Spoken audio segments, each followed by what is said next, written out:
In today's health headlines, what 10 minutes of mindfulness can do for your mental health. Can taking placebos still help even if you know it's a placebo? And how AI ranked against doctors in an image challenge and what that means for the future. Joining me is Dr. F. Perry Wilson, Associate Professor at Yale School of Medicine, Yale Medicine physician. Welcome. Hi, Ann. Great to be here. All right, a randomized trial showed that just 10 minutes a day of mindfulness can significantly improve mental health. What do we know about that? Well, this was pretty interesting. This was a study in about 400 people from all around the world, and half of them got this app for their phone that would kind of guide them through 10 minutes of mindfulness, thinking about being present where you are, the smell of the room, the feel of the chair that you're sitting in, that kind of thing. The other people got an app that just said to kind of sit around for about 10 minutes. And those that got the mindfulness app had significantly improved scores in terms of multiple domains of mental health and even energy over the next several months. And so it doesn't seem too hard, maybe something we should all be doing. Yeah, I'm going to think about that today. A study found that placebo pills can improve well-being, even if the patient knows they are placebos. What do we know?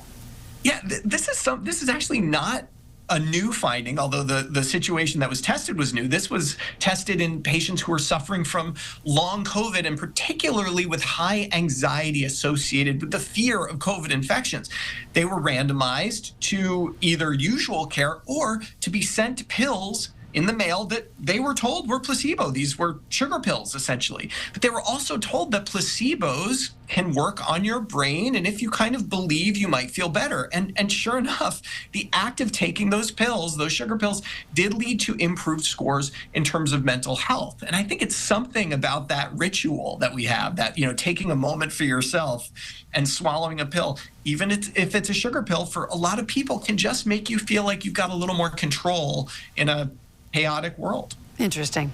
And finally, GPT-4 Vision AI does better than doctors in a medical image challenge, but fails to explain why it's correct.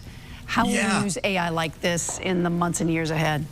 I know, it's just so fascinating. So the New England Journal of Medicine, one of the top medical journals, every month publishes an image challenge. It's a picture of either like a weird rash or a biopsy slide or something, and it asks the readers to weigh in and say what the diagnosis is.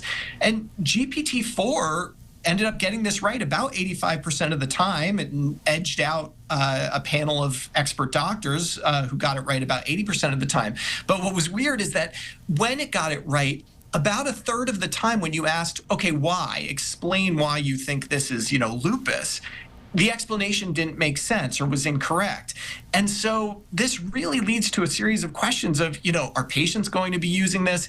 Even if they come up with the right diagnosis, if the reasoning is wrong, might our treatments be wrong? And so clearly there needs to be more research here, and you don't want to only trust an AI when it comes to medical diagnosis, but that hopefully should go without saying. Yeah, I like my humans. Yeah. Dr. Wilson, thanks so much for being with us. Have a great day. You too.